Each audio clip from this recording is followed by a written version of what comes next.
pleasure to introduce Albert Hernandez.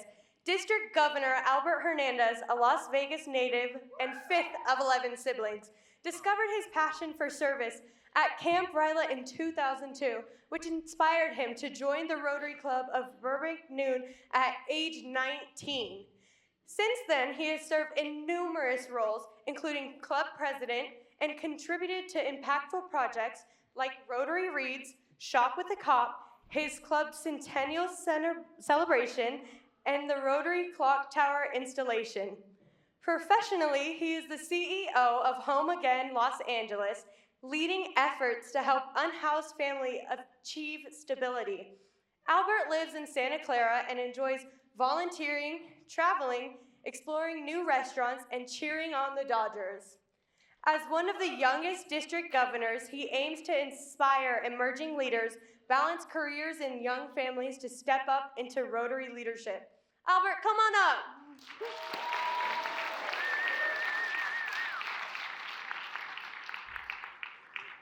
Good morning, everyone. Good morning. I know you can do better. Good morning, everyone. Good morning. Awesome. How's everybody doing? Good. Well, it's an honor to be here with you this morning. I'm excited to be here. Thank you for the introduction. Thank you to District 5300 for the invitation, for having me here. So it was already mentioned, I actually came to RYLA many, many years ago. And I want to play a little game with you first before I kick this off. I want you to guess how long ago it was that I participated in RYLA, and how old do you think I am? So ignore the balding spot back here. So you're going to figure out how old I am based off of the next few pictures. So when you see an image up here, I want you to yell out what you think it is, all right? What is this? Pager. Somebody said pager. That's a pager. That's right. Any of the Rotarians back there have a pager still? No? Okay, good. And if you did, don't say it publicly. What is this? Polaroid camera. You got it, young lady. Cool. Next one. What is that thing? What? A cassette tape, VHS tape? You got it. Next one. Obviously, it's Blockbuster. What do they do? What do they sell? They rent movies. Very good. So you're starting to feel what decade I probably was born in? How about that? CD player? CD player? No, it's a movie VHS player. You put those VHS players in there. And then what is that? Obviously. Walkman. All right, anybody want to guess what decade I grew up in? 1900s? Close. 1800s? Oh man, geez, you're really making me feel old. You're supposed to pump me up. 1990s. I grew up in the 90s, and a little bit more about myself. This is me and my wife and my daughter. My daughter's 13 years old. She's a student in Burbank High School, and we're excited. We love our little family. I've been a Rotarian, as somebody mentioned, since I was 19 years old, so it's been about 22 years since I've been a member of Rotary. And one of the things that I love the most is being able to go all around the world and do humanitarian projects. This is my club and I in Barbados planting trees earlier this year. And then, as somebody mentioned, we're hardcore Dodger fans as well. We love the Dodgers. So I wanted to talk a little bit about my journey, if that's cool with you guys. But first and foremost, I am so honored to be up here, and I don't take that lightly, and neither should you. This generation of leaders right here that I'm staring at, you've gone through so much over the last 6 or 7 years. You really, really have, and think about this. You've gone through a pandemic, you've done school online, but think about what's happened this year. Our region was battling fires from Palisades to Altadena. That's impacted all of us in some capacity. Whether you know somebody who lost a home in that region, or you watched it on TV, and you were fearful for your life or the life of somebody that you know in that region. A few months later, there were immigration raids all around the nation. You all have been watching this online, on TV. And then a month or two ago, the government shut down. And then what happened last month? Food stamps were put on hold.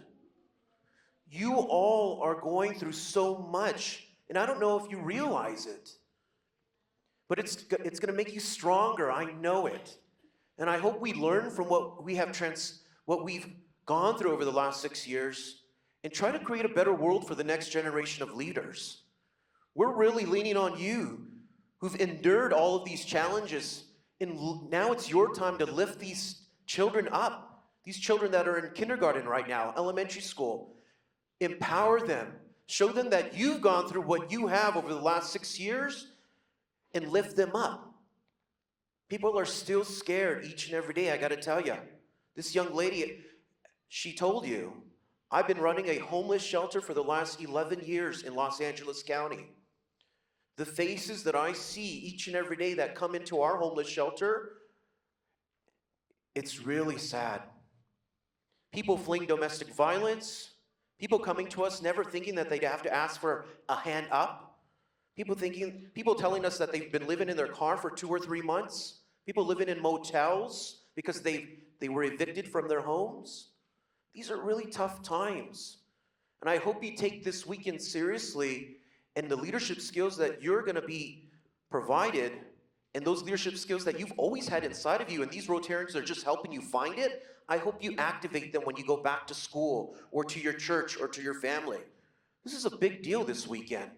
Like I said, I was here 20 years ago, and never did I ever think I would want to be a district governor of Rotary. And in fact, I was the youngest district governor in my district last year in our 100 years.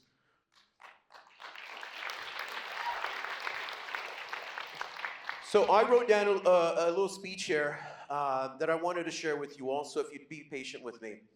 So I already mentioned, my name's Albert Hernandez, and I just want to share a story with you all, not about perfection or a straight path to success, but about surviving, finding purpose, and discovering my own power, even when everything around you feels like it's trying to pull you down. As I said earlier, I grew up in the 1990s near downtown Los Angeles, right in the middle of gang territory. It wasn't just on the news or something that you see on a TV show. It was real life. I was one of 11 brothers and sisters in a household, and I was just trying to survive each and every day. We had everything you can imagine going on in our family. Family members who were addicted to drugs, others involved in gangs. There were days that I felt like chaos was just a normal part of my life. In the middle of all that, I always kept to myself. Even with 10 brothers and sisters around me, I really felt alone most of the time. I didn't really like to talk too much, not even with my own family. But somehow I knew deep down, I didn't want to follow the same path that I was seeing around me. I didn't want to be in a gang. I didn't want to go out and get high. I just wanted to do something different, even though I had no idea what different meant or even looked like. By the time I was in middle school, I often found myself questioning everything. Why am I even in school? None of my older brothers and sisters are going to school. What's the point? That feeling of isolation only got heavier when I was 14 years old when my dad passed away. That moment that he passed away changed my whole life. I didn't know how to handle grief. I was always angry. I was angry at the world. I was angry at myself. And honestly, I don't know why, but I was angry at my mom. I couldn't explain it. I didn't know how to explain it. I'd come home from school and I'd head straight into my bedroom and I'd shut the door. I'd do my homework. I'd go straight to bed. There were nights that I didn't even eat. I didn't want to socialize. I didn't want to talk to anyone. I just existed. And then one day my mom came into my room. I'll always remember that day. She stood there for a moment staring at me. And she looked at me and she said in the softest voice, with tears down her cheeks, I promise you, "Why do you hate me?"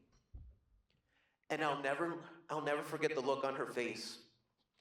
Eyes full of confusion, and I knew she was in pain. I really did.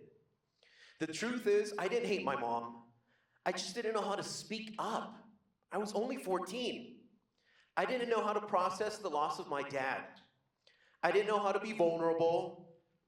But that night, really, something changed inside of me. I started to realize how much pain my mom was carrying, and it was because of me. She herself had just lost her husband. She was trying to hold it together in a broken home with 11 kids that she had to care for. I realized I couldn't just watch her suffer anymore, but I had to step up. So at 14 years of age, I started working. As long as I kept a 4.0 GPA, I was allowed to have a work permit. And I was a student in Los Angeles Unified School District. So you bet your butt, from freshman year to my senior year, I kept that 4.0 GPA because I wanted to work. And I wanted to give every paycheck that I earned over to my mom to make sure that my brothers and sisters had a meal on the table and a roof over their head. I found out that I really loved working. My first job was at the Boys and Girls Club in Hollywood. After school, I'd walk all by myself over to the Boys and Girls Club and I'd start working. I was making $6.25 an hour, and I'll never forget my first paycheck. It was only about $200, but I was so pumped up that I earned this. And with that paycheck, I cashed it, and I gave every single dollar to my mom. I remember her face when I handed the money over to her. She looked at me and said, "Buy yourself something. Get some new shoes, get a CD, get some clothes." But I didn't want any of that stuff. I told her, "Use this to help pay for the rent." Again, another life-changing moment. It wasn't just about making money. I realized that I was able to contribute. I could help. Working part-time became a turning point in my life. It gave me purpose. I was learning how to interact with younger kids, how to show up on time to work, how to listen to others, and more importantly, how to lead. And maybe most importantly, I was being a role model for the younger kids who probably were coming to the Boys and Girls Club and had harder situations than I did. But that job made me grow up really quick. While most of my classmates were just starting to think about responsibility, I was living it each and every day. All through high school, the next 4 years, I stayed focused on my grades. I knew that keeping that 4.0 GPA was my ticket to continue working and helping my family. But over time, my motivation became more than just survival. It became about love. It really did. It became about loyalty, about family. And I realized how important it is to stick together even during the hardest times. Then one day when I was 16 years old, my school counselor called me into the office and asked me, "How are things going at home? How are you feeling?" I said, "I feel pretty good. I'm happy at home. I'm happy working. I enjoy interacting with adults and helping younger kids." He said something unexpectedly, though, after that. He said, "I want to recommend you to go to a leadership camp. You're doing so much for others, but you're not taking care of yourself even at 16 years of age. You're focused, you're responsible, but I don't think you're having fun. And at your age, you should be having fun." When he had mentioned all this, I said, I didn't want to go. I wasn't interested at all. It wasn't something that I want to do. I have responsibilities at home and at work. But he eventually convinced me, and he said that you'd meet students from all over the county, from all over the state, and maybe even kids from Nevada. And so I said, I'll take a chance. I'll be a teenager that weekend and go. So that Friday morning, I showed up to school, waiting for a bus, and I was the only student actually from my school, Burbank High School, that was going on this bus. I didn't know anyone. I was nervous. I didn't even really know how to socialize, how to just be a teenager. But when I got on that bus, something unexpectedly happened. Everyone was smiling. The students, the counselors, everyone was giving me high fives, welcoming me like I was already a part of something even bigger. That first day at that camp, we did all kinds of things. We did a trust fall, we did some zip lining, all things that were new to me, believe it or not. But it wasn't all about games. That weekend was all about the people, the energy, and the support that I got from one another. But by Friday night, that first night, I was completely exhausted. But in the best way, of course. For the first time, I felt seen. And I felt part of something big. Saturday night came, and it was a little bit more adventurous, I gotta tell you. We did some more rock climbing, and even that night, we had a big surprise at our camp. That Saturday night, there was a DJ, we did karaoke, we did dancing. It was a full-on party. And for the first time in a long time, I felt comfortable. Not just in a space, but in my own skin. That weekend helped me understand why I was here. It wasn't just for fun, it was for growth. It was about discovering the leader that was always inside of me. It was about learning that it's okay to open up, to ask for help, and to be the help. That weekend, I built the courage to speak up, to stand up for what I believed in, and to help others the way my fellow campers helped me get out of my shell. That Sunday, it was time to leave, and I remember getting a little emotional, I gotta tell you. I had just spent an entire weekend with people who encouraged me, who helped me step up outside of my comfort zone, who saw something inside of me that I hadn't seen yet in myself yet. I didn't know when I'd see these new friends again, or the volunteers who gave their time that weekend. Teenagers back then didn't really have phones like you all do now. So it wasn't like it was easy to stay in touch with my classmates. I really felt like I was saying goodbye to something really special. And just so you know, that camp that I talked about was Camp RYLA, the Rotary Youth Leadership Awards. It was just one weekend, but I gotta tell you, I truly credit that RYLA weekend for who I am today and why I'm here. I understand my mission statement, my own personal mission and my own vision because of that weekend. When I got home, I gotta tell you, first thing I did was I hugged my mom. I hugged her and I told her how much I really love her. And I was in such a great mood. Something inside of me had really shifted after RYLA weekend. Life suddenly felt a lot lighter. It felt hopeful. I had a new outlook on life, not just on myself, but on around the world. That weekend helped me discover the person that I truly was meant to be. From that moment on, I stayed committed to my studies. I kept working hard, but I started paying more attention to why I loved working for nonprofits so much. Many of the students I worked with at the Boys and Girls Club came from low-income communities themselves. They were dealing with their own real problems, things that many people never got to see. But thanks to RYLA, I now have the tools. I had the tools, I had the confidence, I had empathy, and I realized that I could use my story and the lessons that I learned to show up for others. I showed up to work every day, no matter what situation I was going through at home. I'd show up to work every day with a smile because I was grateful, because I knew that so many people were silently going through their own battles. And here's the truth that I want to share with you all today. Life is tough, even when you're a teenager. It doesn't matter what age you are. Pain doesn't discriminate. Maybe some of you all, are struggling with school. Maybe some of you have drama at home. Maybe you're grieving someone right now. Maybe you or the person next to you feel alone. And while we can all complain about things like homework or not winning the football game, we just need to remember. We need to remember that someone sitting right next to us might be going through something so much deeper. Our world is facing so many challenges. Just look at Los Angeles County, where I come from. The cost of living is so high. Some families have to work 2 or 3 jobs to be able to pay for rent. There's older adults, senior citizens making decisions. Should I pay for my medication or should I buy groceries?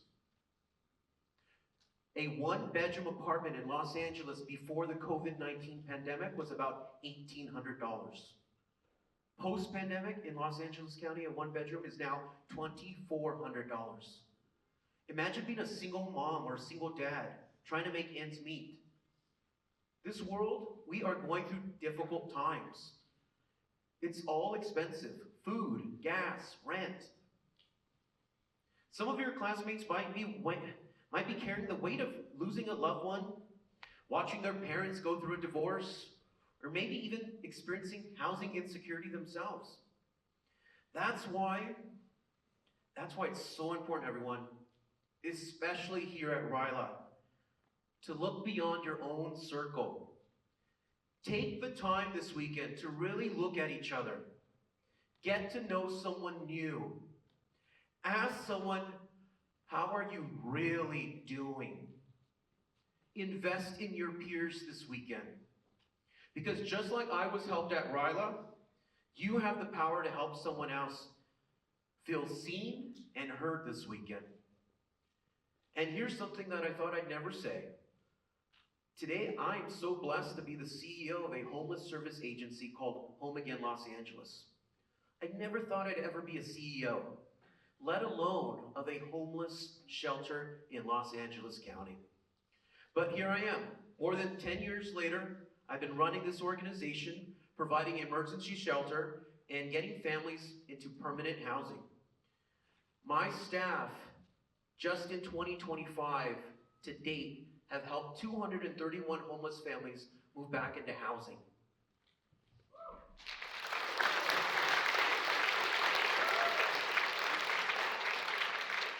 That's 231 families, many with young children as young as 6 weeks old, who now have a roof over their heads, food in a refrigerator, and a chance to build a better life.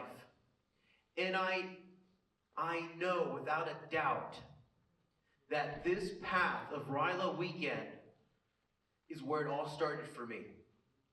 This life of service, leadership, and purpose started that moment that I got off the bus at RYLA. Because at RYLA, I didn't just learn how to lead others, I learned how to lead myself. I learned how to take care for myself, to believe in myself. And when you do that, you start to believe in others too. Listen, I shared my story not for your sympathy, but to show you that your circumstances do not define your future. I grew up in a tough environment, surrounded by gangs, drugs, and hardship, but I chose a different path. I chose education. I chose work. I chose leadership. And most importantly, I chose to care for myself, for my family, and eventually my own community. My point to this is, no matter where you come from, you have the power to rise above. You have the ability to be the leader in your own story. Leadership isn't about a title or a position. It's about the choices you make when no one is watching. It's about being there for your family, showing up for your friends, helping your classmates, and standing up for what's right, even when it's hard. So here's my challenge to you this weekend. Every one of you, including our Rotarians, use this weekend to discover who you are and who you want to be. Push yourself out of your comfort zone. Open up to new people. Be the kind of leader who lifts others up. Because when you do, you'll rise too. The world doesn't need perfect people. This world needs real people. People like you who care, who listen, and who lead with heart. This weekend, by the end of this weekend, you're going to say to yourself, I didn't just attend RYLA. I showed up. I leaned in. I made an impact. The friendships I built, the courage that I discovered, the compassion I shared, that's real leadership. That's real change. Each of you should feel like you have left here having planted seeds of kindness, growth, and purpose in each other and in yourselves. Carry that spark forward when you go back home, because the world doesn't just need more leaders, it needs more leaders like you. Thank you, everyone.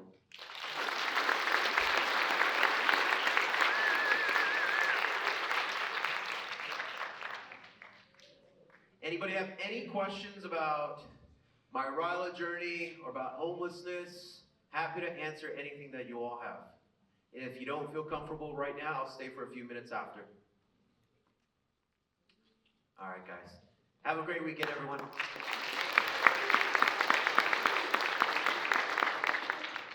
Wow, that was amazing. I am truly inspired. Thank you. And